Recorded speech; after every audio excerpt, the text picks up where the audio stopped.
Continuons nos ordonnances lévitiques. Nous sommes à l'ordonnance 527.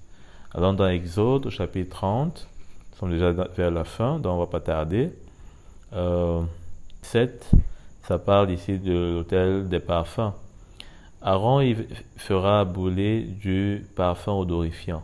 Il en fera brûler chaque matin lorsqu'il arrangera les lampes. Et il en fera brûler aussi au coucher du soleil lorsqu'il mettra les lampes en place. C'est ainsi que vous brûlerez constamment du parfum devant l'Éternel au fil des générations. Vous n'offrirez sur l'autel ni parfum étranger, ni holocauste, ni offrande végétale, et vous n'y verserez aucune offrande liquide. Une fois par an, Aaron fera des expiations sur les cornes de l'autel. On y fera des expiations une fois par an avec le sang de la victime expiatoire, au fil des générations. Ce sera une chose très sainte devant l'Éternel. Donc là, ça parle de cet autel de la croix sur lequel Jésus est venu et s'est offert comme un parfum. On a vu cela notamment avec l'offrande de gâteau. On a vu comment le Seigneur s'est offert. Il fallait verser du parfum, plutôt, je crois que c'était de l'huile, je crois bien, apporter une offrande liquide, etc. Bref, Jésus a donné ce bon parfum venant de sa vie, qui était sans péché, où il n'a pas failli, où il était obéissant, où il a manifesté l'amour envers ceux qui l'ont rencontré. Le Père l'Éternel a agréé. Et c'est vraiment lui seul qui pouvait satisfaire à cette justice. C'est pourquoi tout le reste là, les parfums étrangers, les holocaustes, tout ça ne pouvait pas satisfaire l'Éternel. Et dans la Nouvelle Alliance, l'apôtre Paul dit quelque chose à Timothée qui est très intéressant et qui va de pair avec cela. Il dit, 1 Timothée dans 2, à partir du verset 8, « Je veux donc que les hommes prient en tout lieu, en élevant des mains pures, en élevant des mains pures, sans colère ni mauvaise pensée. » Donc, ici, l'autel des parfums appelle les prières des hommes qui sont élevées, mais avec des mains pures. Donc, ça parle aussi, bien sûr, du cœur. N'oublions pas que les mains, on avait vu que David dit que l'élévation de ses mains est comme un parfum qu'il élève vers le Seigneur. Donc, ici, il faut simplement y voir notre consécration dans la prière, avec nos louanges qui accompagnent cela, et nos mains qui s'élèvent. Donc, ce n'est pas des choses que nous devons négliger, ou qu'on doit nous demander de faire comme si c'était une obligation ou alors une forme de religion, mais vraiment, cela doit venir de notre cœur par l'Esprit de Dieu dans une vie qui est effectivement sans la présence de ces choses comme la colère, les mauvaises pensées, parce que cela est un parfum étranger à ce que le Seigneur attend et recherche de nous. Mais il voudrait plutôt que nous soyons purs, avec des pensées qui sont droites, qui sont des pensées saintes, qui sont imprégnées de l'œuvre de sa mort en nous. Amen. Et de sa résurrection. Donc voilà ce qu'on pouvait dire par rapport à cette ordonnance. Ordonnance 528. Allons dans Nombre. À présent, chapitre 36, à partir du verset 1. Les chefs de famille des clans issus de Galad, fils de Makir et petit-fils de Manassé, qui faisaient partie des clans des descendants de Joseph, s'approchèrent et parlèrent devant Moïse et devant les princes, les chefs de famille des Israélites. Ils dirent, l'Éternel t'a ordonné, Seigneur, de donner par tirage au sort le pays en héritage aux Israélites. Seigneur, tu as aussi reçu de l'Éternel l'ordre de donner l'héritage de Stéloshad, notre frère, à ses filles. Cependant, si elles se marient à un membre d'une autre tribu des Israélites, leur héritage sera retiré de l'héritage de nos ancêtres et ajouté à celui de la tribu à laquelle elles appartiendront. Aussi l'héritage qui nous est attribué par tirage au sort sera diminué.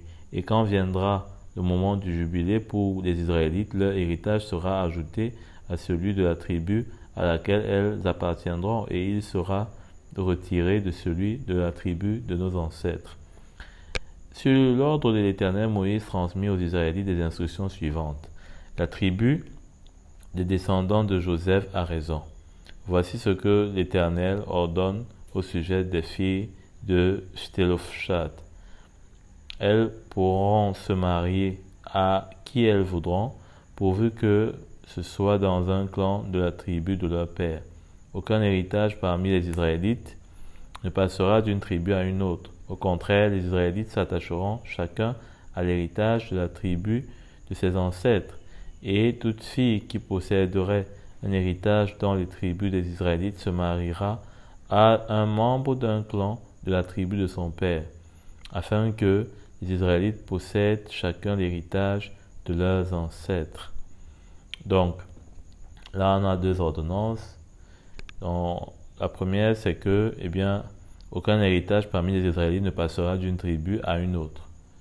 Et l'ordonnance 529, c'est que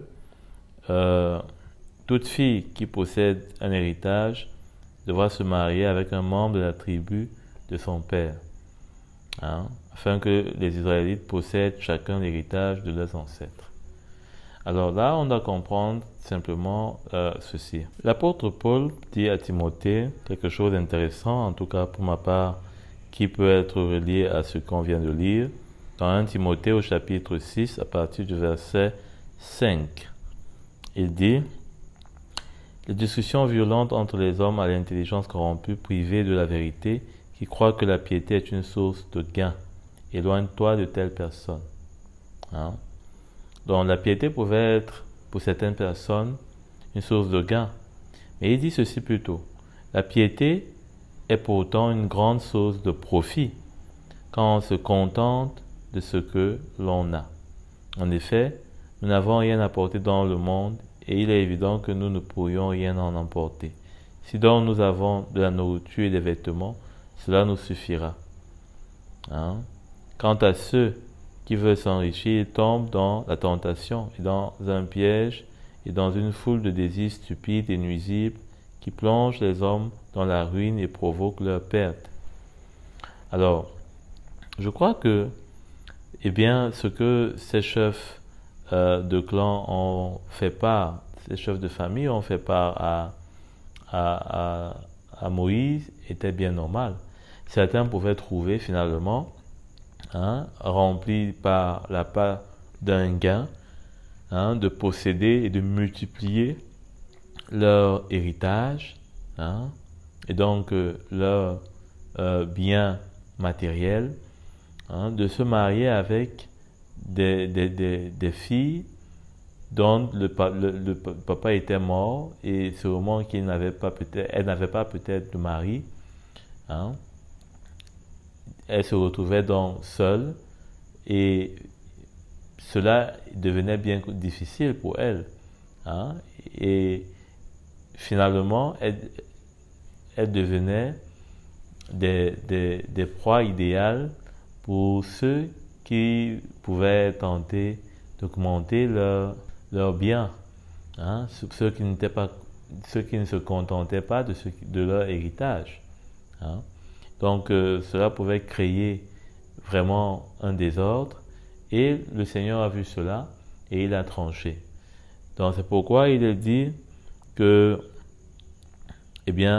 la tribu des descendants de Joseph a raison. Parce que le Seigneur voyait qu'effectivement, il pouvait avoir dans le cœur de certains, eh bien, le mariage qui devenait une source de gain, source de profit, hein, plutôt dans un avantage financier, hein, pour un avantage financier. Et aujourd'hui, combien est-ce que cela n'est-il pas le cas, où les gens se marient par intérêt, les gens se marient parce qu'on vise ceci, parce qu'on vise cela, hein, où les gens se mettent ensemble pour des motivations diverses. Le monde des stars, c'est déjà aujourd'hui bien connu, hein, avec des contrats bien clairs. Et même dans les mariages ordinaires que l'on connaît parfois, il y a souvent beaucoup plus de motivation par rapport à un avantage, un intérêt qu'on pourrait avoir si on est marié, etc., dans notre travail. Voilà, donc c'est vrai que le mariage aussi nous apporte une sécurité, mais aujourd'hui, on voit qu'il y a beaucoup plus souvent une pression de courir après, n'est-ce pas, ce qui peut nous apporter un gain, hein, au lieu de donner tout notre cœur et de nous contenter de ce que l'on a. Et on voit que cela enlève toute idée de compétition, parce que il dit notamment que, eh bien, il fallait que chaque personne, hein, chaque fille puisse se marier avec quelqu'un qui est issu du clan de son père. Donc, on ne pouvait pas avoir de compétition dans ce cas, parce que finalement, on évoluait et on faisait évoluer seulement notre camp, hein, seulement notre clan. Et ce n'était pas de commencer maintenant à faire une compétition avec d'autres clans, puisque finalement chacun restait dans son clan et chacun faisait progresser son clan et ou cherchait à avoir de l'influence sur l'autre clan, hein, d'une manière ou d'une autre. Donc voilà la sagesse de Dieu. C'est vrai que peut-être aujourd'hui on pourrait dire que cela causerait des problèmes d'inceste, hein, mais c'est aussi pourquoi le Seigneur, hein, veillait bien avec les prescriptions que nous avons lues, hein, comment est-ce que il ne fallait pas que telle épouse ou bien voie la nudité de son frère, ou voilà. Donc tout ça était bien encadré et tout ça était bien observé. Le Seigneur, quand il fait ses projets, il n'y a pas de faille possible. Ordonnance 530, Nombre au chapitre 3, partie verset 1. Voici l'histoire d'Aaron et de Moïse à l'époque où l'Éternel parla à Moïse sur le mont Sinaï. Voici le nom des fils d'Aaron: Nadab l'aîné, Abihu, Eliezer et Itamar. Tel est le nom des fils d'Aaron. Ils furent désignés par onction comme prêtres et établis dans leur fonction en tant que prêtres. Nadab et Abihu moururent devant l'Éternel lorsqu'ils apportèrent du feu étranger devant lui dans le désert du Sinaï. On se rappelle bien qu'il ne fallait pas, hein, ni de parfum étranger, encore moins de feu étranger, hein. C'est bien clair, puisque on a vu comment est-ce que le Seigneur voulait que le feu brûle, et les recommandations qu'il avait données par rapport au sanctuaire, hein. Et donc les noms comme Nadab et Abihu, il faut y penser à 2 fois avant de les donner à vos enfants. Verset 5, l'Éternel dit à Moïse: fais approcher la tribu de Lévi et mets à la disposition du prêtre Aaron pour qu'elle soit à son service. Donc finalement, on a déjà parlé de ça. Les Lévites étaient à la disposition, les autres Lévites étaient à la disposition de Aaron, hein, et ils assumeront sa tâche et celle de toute l'assemblée devant la tente de la rencontre en effectuant le service du tabernacle. Donc ils effectuaient le service du tabernacle, hein, et ils auront la responsabilité de tous les ustensiles de la tente de la rencontre et assumeront la tâche des Israélites en effectuant le service du tabernacle. Tu donneras les Lévites à Aaron et à ses fils. ils lui seront donnés comme des dons de la part des Israélites. Mais c'est à Aaron et ses fils que tu établiras responsables de leur fonction de prêtre. Donc, Aaron était responsable de la fonction de prêtre. Si quelqu'un d'entre eux prend part, il sera puni de mort. Verset 11, l'Éternel dit à Moïse, j'ai pris les Lévites du milieu des Israélites à la place, on a déjà vu ça. Alors au verset 14, l'Éternel dit à Moïse dans le désert du Sinaï, fais le dénombrement des Lévites en fonction de leur famille, de leur clan. Tu feras le dénombrement de tous les hommes âgés d'1 mois et plus. Moïse les dénombra sur l'ordre de l'Éternel et il se conforma à cet ordre. Voici les fils de Lévi cités par leur nom: Gershon, Kehath et Merari. Voici le nom des fils de Gershon en fonction de leur clan: Libni et Shimei. Voici les fils de Kehath en fonction de leur clan: Amram, Tséa, Hébron et Uziel. Ainsi que les fils de Merari en fonction de leur clan: Machli et Mushli. Tels sont les clans de Lévi en fonction de leur famille. Bon, peut-être que j'ai mal prononcé leur nom, c'est pas grave. Ils m'en tiendront par rigueur. Verset 21. De Gershon descendent des clans de Libni et Shimei. Tels sont les clans des Gershonites. En comptant tous les hommes âgés d'1 mois et plus, on dénombra 7500 personnes. Les clans de Gershonites campaient derrière le tabernacle à l'ouest.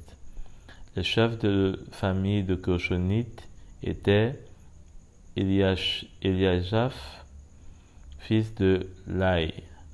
Pour ce qui concerne la tente de la rencontre, les descendants de Gershon étaient responsables du tabernacle et de la tente, de la couverture du rideau qui est à l'entrée de la tente de la rencontre, des toiles du parvis, du rideau de l'entrée du parvis qui entoure le tabernacle et l'autel, ainsi que tous les cordages destinés au service du tabernacle. Donc, c'est l'ordonnance 530 par rapport donc au Gershon qui était donc responsable de ce qu'on vient de dire.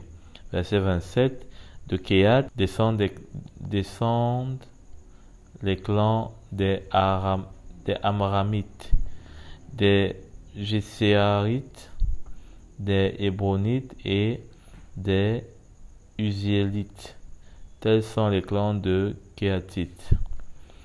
Et en comptant tous les hommes âgés d'1 mois et plus, il y en eut 8600 qui furent chargés de la responsabilité du sanctuaire. Les clans des descendants de Kehath campaient au côté sud du tabernacle. Le chef de famille pour les clans de Kehathites était Élitsaphan, fils d'Uziel. Il était responsable de l'arche, de la table, du chandelier, des autels, des ustensiles du sanctuaire avec lesquels on fait le service, du voile et de tout ce qui en dépend. Le chef des chefs des Lévites était Eliezer, le fils du prêtre Aaron. C'est lui le chef des Lévites. Il supervisait les hommes chargés de la responsabilité du sanctuaire. De Merari descendent les clans de Machili et de Mushi. Tels sont les clans de Merari. Des Merari, en comptant tous les hommes âgés d'1 mois et plus, on dénombra 6200 personnes. Le chef de famille pour les clans de Merari était Turiel, fils d'Abial. Il campait aux côtés du tabernacle, côté nord du tabernacle. Les fils de Merari avaient la surveillance et la responsabilité des planches du tabernacle, de ses barres et de ses colonnes et leurs bases et tous ses ustensiles et de tout ce qui en dépend, des colonnes placées sur tout le pourtour du parvis et de leurs barres sur pieux et leur cordage. Moïse, Aaron et ses fils campaient devant le tabernacle, à l'est, devant la tente de la rencontre, du côté du soleil levant. Ils étaient chargés de la responsabilité du sanctuaire, au nom des Israélites. Si quelqu'un d'autre s'en approchait, il devait être puni de mort. Donc là, on est à l'ordonnance 532. Et Moïse et Aaron dénombrent au total parmi les Lévites, sur l'ordre de l'Éternel et en fonction de leur clan, 22 000 hommes âgés d'1 mois et plus. Donc Moïse, Aaron et ses fils campaient devant le tabernacle à l'est. Là, c'est l'ordonnance 533. Ordonnance 534. Allons dans Nombre au chapitre 5 à partir du verset 9. Toute part prélevée sur les offrandes consacrées par les Israélites appartiendra aux prêtres à qui elles seront présentées. Ce qu'on aura consacré lui appartiendra, ce qu'on lui aura remis lui appartiendra. Alors, que comprendre ici? Alors, allons dans 1 Corinthiens pour comprendre, en tout cas essayer. Dans 1 Corinthiens, dans le chapitre 6, verset 19, il est dit, commençons même au verset 18, « Fuyez l'immoralité sexuelle. Tout autre péché qu'un homme commet est extérieur. Ne le savez-vous pas? Votre corps est le temple du Saint-Esprit qui est en vous et que vous avez reçu de Dieu. Vous ne vous appartenez pas à vous-même, car vous avez été rachetés à un grand prix. Rendez donc gloire à Dieu dans votre corps et dans votre esprit qui appartiennent à Dieu. » Donc c'est ce que l'apôtre Paul déclare aux Corinthiens. Et quand on voit, notamment dans le verset 9 de cette ordonnance 534, eh bien on comprend, puisqu'il est dit que toute part prélevée sur les offrandes consacrées par les Israélites appartiendra aux prêtres à qui elles seront présentées. On s'est présenté au Seigneur dans la Nouvelle Alliance par le baptême. On est venu, n'est-ce pas, lui donner nos vies, et cela englobe notre corps et notre esprit.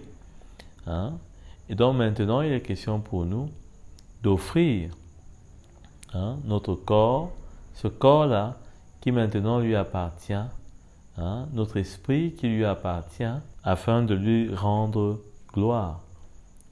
Donc, puisque c'est ce qu'on a consacré. Et comme il est dit dans le verset 10 qu'on a lu de Nombre 5, ce qu'on a consacré lui appartiendra. On a consacré nos corps, ce qu'on a consacré, ce qu'on lui a remis, lui appartiendra. On lui a remis nos vies. Donc c'est normal que maintenant nous puissions nous donner, enlever tous nos droits, relâcher tous nos droits, de nous appartenir à nous-mêmes à nouveau entre ses mains. Ordonnance 335, alors en arrière dans Nombre 4. Alors ici, il s'agit maintenant toujours des fonctions des Lévites, comme on a vu tantôt. Verset 1, l'Éternel dit à Moïse et à Aaron, parmi les Lévites, compte les descendants de Kehat en fonction de leur clan, de leur famille, et compte les hommes âgés de 30 à 50 ans. On a d'abord vu de 1 mois et plus. Tous ceux qui sont aptes à exercer une fonction dans la tente de la rencontre. Voici les fonctions des descendants de Kehat dans la tente de la rencontre. Ils seront chargés du lieu très saint. Donc les Kehates de 30 à 50 ans étaient chargés du lieu très saint. Au moment du départ du camp, Aaron et ses fils viendront démonter le voile et en couvriront l'arche du témoignage. Aaron et ses fils. Ils mettront dessus une couverture de peau de dauphin et ils étendront par-dessus un drap entièrement fait d'étoffe bleue, puis ils placeront les barres du coffre. Ils étendront un drap bleu sur la table des pains consacrés et ils mettront dessus les plats, les coupes, les tasses, les gobelets et pour les offrandes et les produits liquides. Quant au pain, il restera sur la table. Ils étendront ces éléments un drap cramoisi qu'ils envelopperont dans une couverture de peau de dauphin, puis ils passeront les barres de la table. Ils prendront un drap bleu et couvriront le chandelier, les lampes et les mouchettes, et ces mouchettes, ces vases à cendre et tous les vases à huile destinés à son service. Ils mettront aussi tous ces ustensiles dans une couverture de peau de dauphin, puis ils le placeront sur le brancard. Ils étendront un drap bleu sur l'autel d'or et l'envelopperont dans une couverture de peau de dauphin, puis ils placeront les barres de l'autel. Ils prendront tous les ustensiles employés pour le service dans le sanctuaire, les mettront dans un drap bleu et les envelopperont dans une couverture de peau de dauphin. Puis ils les placeront sur le brancard. Ils retireront les cendres de l'autel et ils étendront sur l'autel un drap pourpre. Ils mettront dessus tous les ustensiles destinés à son service. Les brûles, parfums, les fourchettes, les pelles, les bassins, tous les ustensiles de l'autel et ils étendront par-dessus couverture de peau de dauphin. Puis ils placeront les barres de l'autel. Une fois qu'Aaron et ses fils auront fini de recouvrir le sanctuaire et tous ses ustensiles, les descendants de Kehath viendront pour les porter au moment du départ du camp. Cependant, dans les Kehathites portaient, ils avaient la charge de porter le tabernacle et tout ce qui était dans dessus. Cependant, ils ne toucheront pas les choses saintes, sinon ils mourraient. Telle est la charge attribuée aux descendants de Kehath concernant la tente de la rencontre. Éliazer, le fils du prêtre, sera chargé de la surveillance de l'huile du chandelier, du parfum odorifiant, de l'offrande perpétuelle de l'huile d'onction. On a d'abord vu qu'il était tantôt le chef des chefs de famille, des Lévites. Il sera chargé de la surveillance de tout le tabernacle et de tout ce qu'il contient, du sanctuaire et des ustensiles. L'Éternel dit à Moïse et à Aaron, n'expose pas la branche des clans des Kehathites à être exclus du milieu des Lévites. Fais ceci pour eux, afin qu'ils vivent et ne meurent pas quand ils s'approcheront du lieu très saint. Aaron et ses fils viendront et placeront chacun d'eux dans son service et dans sa charge. Ils n'entreront pas pour voir, ne serait-ce qu'un instant, envelopper les choses saintes, sinon ils mourraient. L'Éternel dit à Moïse, compte aussi les descendants de Gershon en fonction de leur famille et de leur clan. Tu feras le dénombrement de tous les hommes âgés de 30 à 50 ans qui sont aptes à exercer la fonction dans la tente de la rencontre.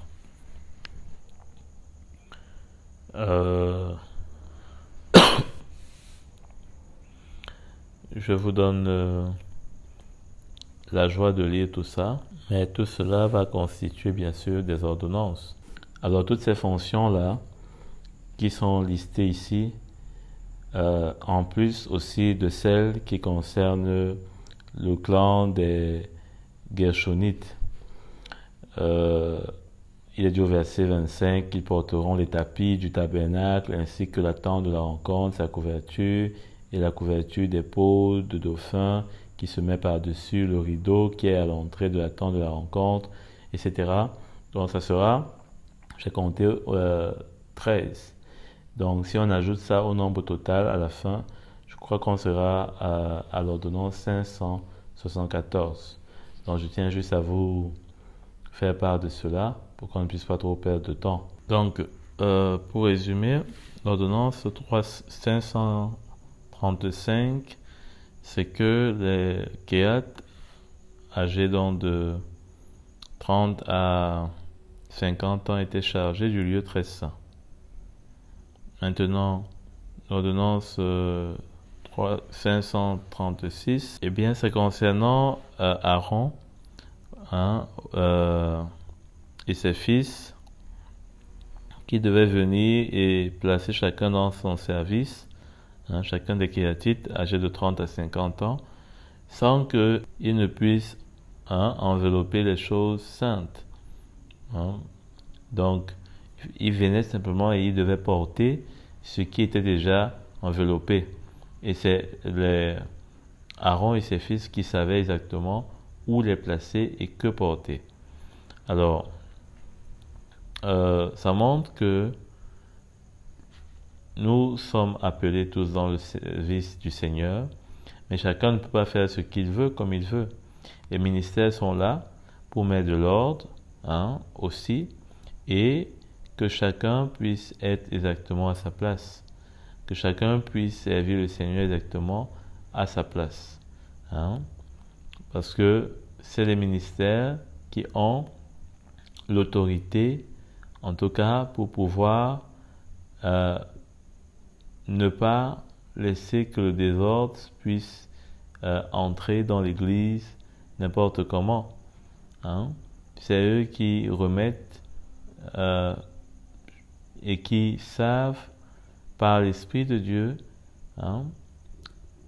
où chacun et comment chacun peut prendre sa place, à quel moment.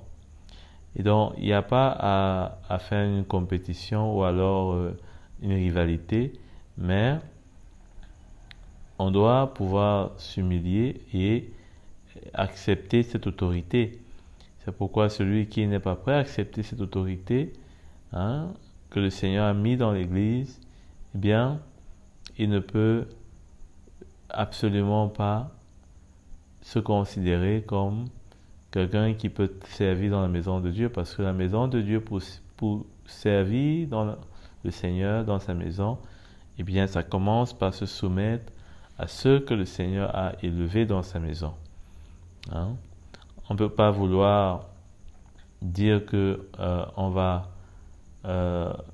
travailler dans une administration si on n'est pas prêt à se soumettre à ceux qui sont des chefs dans cette administration. Donc le Seigneur a une administration et cette administration est d'ailleurs responsable de ce qui se passe. On l'a lu. Aaron et ses fils étaient responsables du sanctuaire. C'était à eux de veiller et de faire absolument chaque chose que le Seigneur voulait ou ne voulait pas. Alors, ordonnance 537, au verset 5, il est dit « Aaron et ses fils viendront démonter le voile et en couvriront l'arche du témoignage. » Et c'est tout ce qu'on a lu là. Tu feras le dénombrement à partir du verset 23 plutôt. Tu feras le dénombrement de tous les hommes âgés de 30 à 50 ans qui sont aptes à exercer une fonction dans la tente de la rencontre, s'agissant des cochons, les descendants de cochons. Et on voit aussi ce qui est dit là concernant. Telles sont les fonctions des clans issus de Kershonites concernant la tente de la rencontre. Ils exerceront leurs responsabilités sous la direction d'Ithamar, le fils du prêtre Aaron. Donc ils seront sous la responsabilité des fils d'Ithamar. Ordonnance 540, il est dit que Dans leur fonction, les descendants de clocherons seront sous la responsabilité d'Aaron et des fils et de ses fils pour tout ce qu'ils porteront et pour tout le service qu'ils devront effectuer. Vous leur confierez la responsabilité de tout ce qu'ils ont apporté. Donc, ils devaient être responsables pour tout ce qu'ils ont apporté. À la fin du verset 32, il est dit, vous désignerez par leur nom les objets qu'ils ont la responsabilité de porter. Verset 15, nous sommes toujours dans Deutéronome 4. Une fois qu'Aaron et ses fils auront fini de recouvrir le sanctuaire et tous les ustensiles, les descendants de Kéhat viendront pour les porter au moment du départ du camp. Le total est donné au verset 48, 8580 hommes. C'est intéressant de voir ici, au verset 49, on fit leur dénombrement conformément à l'ordre que l'Éternel avait donné par l'intermédiaire de Moïse, en indiquant à chacun le service qu'il devait effectuer et ce qu'il devait porter. Donc il est bien dit que c'était l'ordre de l'Éternel, mais par l'intermédiaire de Moïse. Donc on ne peut pas chacun juste vouloir faire quelque chose et on déclare qu'on est ceci, ou bien qu'on peut faire ceci, ou bien qu'on est appelé à faire ceci. Il faudrait toujours qu'on puisse se soumettre à cet intermédiaire, à cette autorité, pour qu'on ne soit pas peut-être dans l'erreur ou dans la séduction, mais qu'on soit vraiment à notre place. Donc, c'est clair, le Seigneur nous appelle, c'est lui qui nous appelle, c'est lui qui nous équipe et qui nous donne des dons et des ministères pour tout un chacun, une place pour le servir, mais c'est pas à nous de décider simplement ou de dire moi je vois comme ça et puis c'est comme ça, mais on doit accepter que ces intermédiaires soient également là pour nous donner, il dit bien en indiquant à chacun le service qu'il devait faire, pour nous indiquer, et tant mieux si cela est une confirmation, et tant mieux si ce n'est pas le cas, on est vraiment protégé et on est à notre place véritablement. Ordonnance 546, allons dans Deutéronome au chapitre 20, à partir du verset 21. Lorsque tu iras à la guerre contre tes ennemis et que tu verras des chevaux et des chars, un peuple plus nombreux que toi, tu n'auras pas peur d'eux, car l'Éternel, ton Dieu, qui t'a fait sortir d'Égypte, est avec toi. Ça, c'est notre assurance. Jésus nous a dit qu'il ne nous laisse pas seuls, mais qu'il nous envoie l'Esprit de Dieu et qu'il est avec nous jusqu'à la fin du monde. Au verset 2, ordonnance 547, à l'approche du combat, le prêtre s'avancera et parlera au peuple. Il leur dira, écoute, Israël, vous allez aujourd'hui livrer bataille à vos ennemis. Que votre cœur ne se trouble pas. N'ayez pas peur, ne vous laissez pas effrayer, ne soyez pas épouvantés devant eux. Car l'Éternel, votre Dieu, marche avec vous pour combattre vos ennemis, pour vous sauver. Et ordonnance 548, puis les officiers transmettront ces instructions au peuple, qui a construit une maison neuve et ne l'a pas encore inaugurée, qu'il s'en aille et retourne chez lui, de peur qu'il ne meure et dans la bataille, que ce ne soit un autre qui l'inaugure. Ordonnance 549, qui a planté une vigne et n'en a pas encore joui, qu'il s'en aille et retourne chez lui, de peur qu'il ne meure dans la bataille et que ce ne soit un autre qui en jouisse. Ordonnance 550, qui est fiancé à une femme et ne l'a pas encore épousée, qu'il s'en aille et retourne chez lui, de peur qu'il ne meure dans la bataille et que ce soit un autre qui l'épouse. Ordonnance 551, les officiers continueront à transmettre ces instructions au peuple, qui a peur et manque de courage, qu'il s'en aille et retourne chez lui, afin que ses frères ne se découragent pas comme lui. Quand les officiers auront fini de parler au peuple, ils placeront les chefs des troupes à sa tête. D'un côté, on voit que le Seigneur veut rassurer son peuple. Il veut rassurer ces hommes qui sont, n'est-ce pas, enrôlés pour la guerre. Le Seigneur est conscient de leur peur, de leur faiblesse, mais c'est son peuple. Et donc, c'est sa gloire. Et il est, lui, tout-puissant. Il veut donc les rassurer de regarder, non pas à eux-mêmes, mais à lui. C'est pourquoi dans le verset 2, il dit, « Écoute Israël, vous allez aujourd'hui livrer bataille. » Verset 4 dit, « Car l'Éternel, votre Dieu, marche avec vous. » Il veut les rassurer.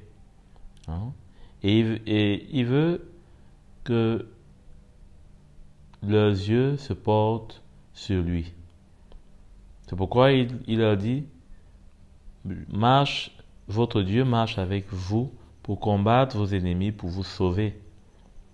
Donc de même, nous sommes appelés à marcher par la foi, en comptant sur le Seigneur. Et il nous est dit d'ailleurs que, mais dans la suite, on voit comme si, d'une autre part, le Seigneur, n'est-ce pas, ne veut pas que quelqu'un puisse demeurer au milieu de cette guerre étant partagé. Étant partagé, donc soit on est entièrement décidé à compter sur le Seigneur, à espérer en lui, à ne s'attendre qu'à lui, eh bien, soit on doit plutôt rebrousser chemin. C'est pourquoi nous devons avoir une attitude décidée. Nous devons être non pas partagés, mais décidés. Alors, nous voyons dans ce qui est dit au verset 5, et nous comprenons par là que c'est tout ce dont l'apôtre Paul parle à Timothée, avec ce résumé. Dans 2 Timothée, au chapitre 2, le verset 4. Aucun soldat en service ne s'embarrasse des affaires de la vie courante s'il veut plaire à celui qui l'a recruté. Ça tombe bien, on parle de la guerre.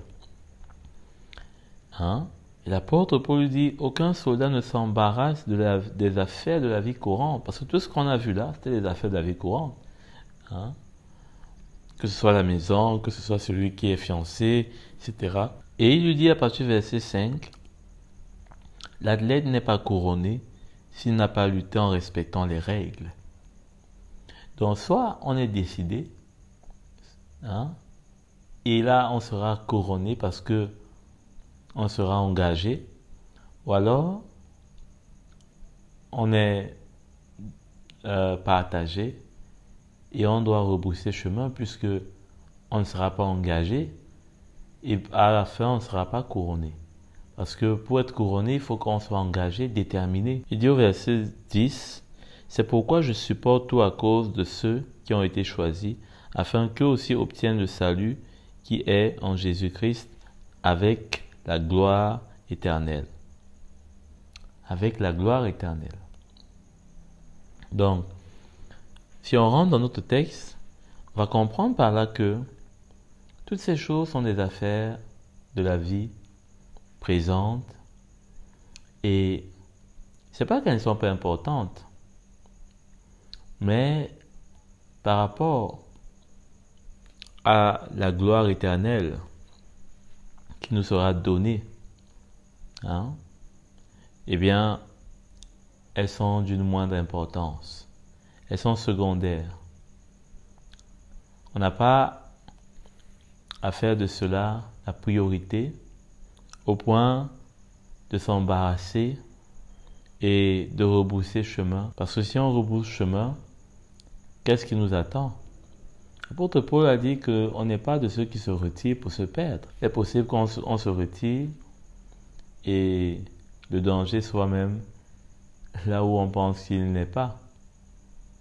Donc, il faut faire attention. Au verset 9, il est dit, « Quand les officiers auront fini de parler au peuple, ils placeront les chefs des troupes à sa tête. » Donc, on a besoin d'avoir des modèles.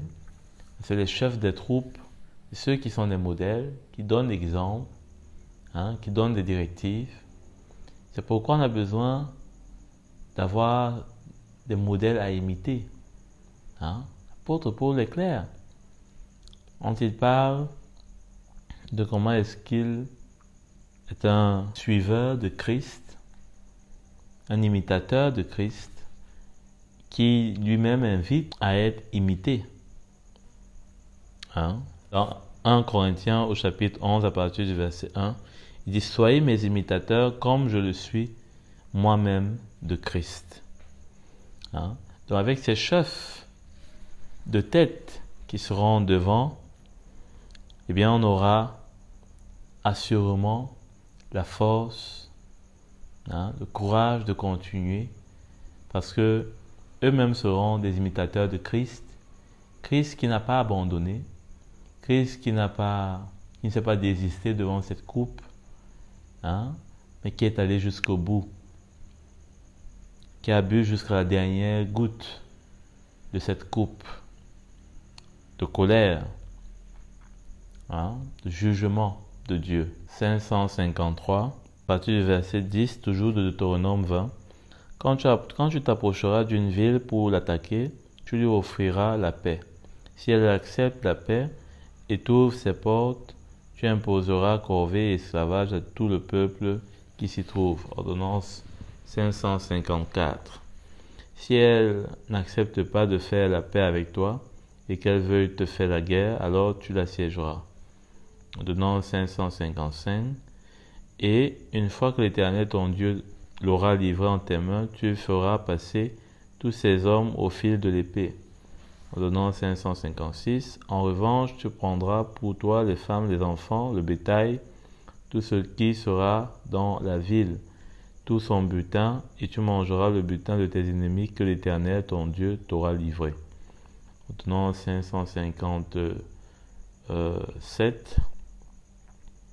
C'est ainsi que tu agiras envers toutes les villes qui sont très loin de toi et ne font pas partie de ces nations-ci. Ordonnance 558. Mais dans les villes des peuples dont l'Éternel ton Dieu te donne le pays pour héritage, tu ne laisseras la vie à rien de ce qui respire. Ordonnance 559. Tu extermineras ces peuples, les Hittites, les Amoréens, les Cananéens, les Phérésiens, les Éviens et les Jébusiens, comme l'Éternel ton Dieu te l'a ordonné, afin qu'ils ne vous apprennent pas à imiter toutes les pratiques abominables auxquelles ils se livrent en l'honneur de leur Dieu, et que vous ne péchiez pas contre l'Éternel votre Dieu. Ordonnance 560. Si tu fais un long siège pour t'emparer d'une ville contre laquelle tu es en guerre, tu ne détruiras pas les arbres en y portant la hache. Tu t'en nourriras, mais tu ne la battras pas. En effet, l'arbre des champs est-il un homme pour être assiégé par toi? En revanche, tu pourras détruire et abattre les arbres dont tu sauras qu'ils ne servent pas à la nourriture et les utiliser pour construire des retranchements contre la ville qui te fait la guerre jusqu'à ce qu'elle capitule. Ordonnance 561. De quoi est-ce que tout cela parle? Déjà au verset 10, il nous a dit, quand tu t'approcheras d'une ville pour l'attaquer, tu lui offriras la paix. Donc le Seigneur, avant de venir dans son jugement, eh bien, il nous offre la paix à travers Christ. Et gloire à Dieu si nous l'avons déjà accepté. Mais si ce n'est pas le cas, nous ferons bien de d'envoyer une réponse positive en acceptant et en reconnaissant Jésus comme notre Seigneur et Sauveur. Au verset 11, il est dit, « Si elle accepte la paix et t'ouvre ses portes, tu imposeras corvée et esclavage à tout le peuple qui s'y trouvera. » Je crois que on a reçu comme esclavage, un esclavage de la justice. Donc cela n'est pas bien grave, au contraire, puisque le résultat de cela, c'est la vie. Contrairement à l'esclavage du péché qui donne la mort. Au verset 12, « Si elle n'accepte pas de faire la paix avec toi et qu'elle veuille te faire la guerre, alors tu l'assiégeras. » Donc c'est ce que le Seigneur compte faire, nous assiéger ce monde bientôt, et il le fera avec colère, parce que son Fils avait versé son sang précisément pour que cela n'arrive pas. Au verset 13, « Et une fois que l'Éternel ton Dieu l'aura livré entre tes mains, tu feras passer tous ces hommes au fil de l'épée. » Donc c'est ce qui va se passer. Dieu ayant remis toutes choses dans les mains de Christ, la parole sera comme un glaive qui sera destiné à frapper l'humanité pécheresse. Verset 14, « En revanche, tu prendras pour toi les femmes, les enfants, le bétail, tout ce qui sera dans la ville, tout son butin, et tu mangeras le butin de tes ennemis que l'Éternel ton Dieu t'aura livré. » Donc ça parle de comment est-ce que le Seigneur va reprendre sa création, parce que pour le moment la Bible nous dit qu'elle est assujettie. Elle est assujettie, donc il va la reprendre, et d'ailleurs la création elle-même, elle attend cela, parce que quelque part il est dit dans la Bible que la création même ne veut pas voir la fin de l'homme. C'est pour cela que d'une certaine façon, on voit tous ces changements de climat, etc. Parce que la création même, pressent déjà le jugement qui va tomber sur les hommes, qui ont fait tout ce qu'ils ont fait, comme ils ont voulu le faire, en totale rébellion à Dieu. Elle au moins, elle n'a pas péché. C'est l'homme qui a péché et par son péché l'a assujetti. Donc, le Seigneur va reprendre ce qui est à lui, ce qui était anciennement sous la gouvernance de l'homme pécheur et du malin. Il va reprendre cela après avoir vaincu ses ennemis. Ici, ces hommes représentent le prince de la puissance de l'air, notamment, et avec l'homme corrompu, l'homme rebelle à Dieu. Verset 15. C'est ainsi que tu agiras envers toutes les villes qui sont loin de toi et ne font pas partie de ces nations-ci. Alors, la parole de Dieu nous dit que par la bouche de l'apôtre Paul, il parle d'agir envers les nations. Verset 15, il dit, « C'est ainsi que tu agiras envers toutes les villes qui sont très loin de toi et ne font pas partie de ces nations-ci. Mais dans les villes des peuples dont l'Éternel, ton Dieu, te donne le pays pour héritage, tu ne laisseras la vie à rien de ce qui respire. » Donc, nous étions loin. Pourquoi? Parce que ce que l'apôtre Paul déclare. Nous étions loin. Allons voir cela dans Éphésiens, au chapitre 2, à partir du verset 15. « Mais maintenant, en Jésus-Christ, vous qui étiez jadis, donc depuis éloignés, donc loin, vous avez été maintenant rapprochés par le sang de Christ. Vous voyez que, eh bien, l'alternative de la paix était proposée à ceux qui sont loin. Hein? À ceux qui ne font pas partie des pays, des villes qu'on va citer, les Hittites, les Amoréens, les Cananéens, les Phérésiens, les Éviens et les Jébusiens. Hein?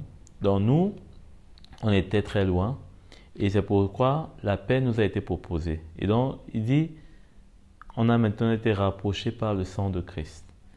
Quelle extraordinaire lumière que l'apôtre Paul avait, vraiment. Pour moi, c'est très impressionnant. Et il dit à ceux qui seront proches, verset 16, tu ne laisseras la vie à rien de ce qui respire. Parce que, effectivement, pour ceux qui étaient proches, il y avait un danger. C'était que, on dit cela à la fin du verset 17, comme l'Éternel ton Dieu te l'a ordonné, afin qu'il ne vous apprenne pas à imiter toutes les pratiques abominables auxquelles ils se livrent en l'honneur de leur Dieu, et que vous ne péchiez contre l'Éternel votre Dieu. Donc voilà le problème. On pouvait se retrouver en train de les imiter et de faire, n'est-ce pas, les cultes à des faux dieux, à leurs dieux. Ça parle de comment est-ce qu'on ne peut pas se mettre sur un joug étranger, ce qui soit proche et qui nous est plus proche que le monde, qui entre jusqu'à dans nos maisons, qui est presque à l'extérieur tout juste de notre porte, et dans nos oreilles, devant nos yeux, etc., partout. Le monde, c'est un filtre. Donc on doit faire très attention parce que toutes ces infiltrations, c'est pour nous apprendre à adorer les dieux étrangers que le vrai Dieu. À partir du verset 19, il dit, si tu fais un long siège pour t'emparer d'une ville contre laquelle tu es en guerre, tu ne détruiras pas les arbres en y portant la hache. Tu t'en nourriras, mais tu ne les abattras pas. En effet, l'arbre des champs est-il un homme pour être assiégé par toi? En revanche, tu pourras détruire et abattre les arbres dont tu sauras qu'ils ne servent pas à la nourriture, et les utiliser pour construire des retranchements contre la ville qui te fait la guerre, jusqu'à ce qu'elle capitule. Alors, cette ville qui devait être assiégée, et il nous est parlé ici de ces arbres-là qu'on pouvait couper, si ça ne servait pas à la nourriture, et d'autres qu'il ne fallait pas parce que ça servait à la nourriture et ce n'était pas un homme pour être assiégé. De quoi est-ce que cela parle? Je crois que Jésus a parlé, ou en tout cas a montré un exemple dans Matthieu au chapitre 7 à partir du verset 19. On se rappelle bien de ce que Jésus a manifesté lorsque il s'est retrouvé devant cet arbre-là, voulant manger de son fruit. Cet arbre n'avait pas de fruit, et il a déclaré sur cet arbre une malédiction qui s'est exécutée. Dans Matthieu 7, à partir du verset, prenons verset 17, ou 16 plutôt. Vous les reconnaîtrez à leurs fruits. Cueille-t-on des raisins sur des ronces ou des figues sur des chardons? Tout bon arbre produit de bons fruits, mais le mauvais arbre produit de mauvais fruits. Un bon arbre ne peut pas porter de mauvais fruits, ni un mauvais arbre porter de bons fruits. Tout arbre qui ne produit pas de bons fruits est coupé et jeté au feu. C'est donc à leurs fruits que vous les reconnaîtrez. Donc, on doit porter des fruits, des bons fruits, afin de ne pas les jeter au feu. C'est comme ça que, n'est-ce pas, on pourra être éligible pour le royaume. puisque il est question de nous prendre en siège, hein? Donc que nous puissions être assiégés. Et je crois que si le Seigneur nous assiège, ce n'est qu'une bonne chose, hein?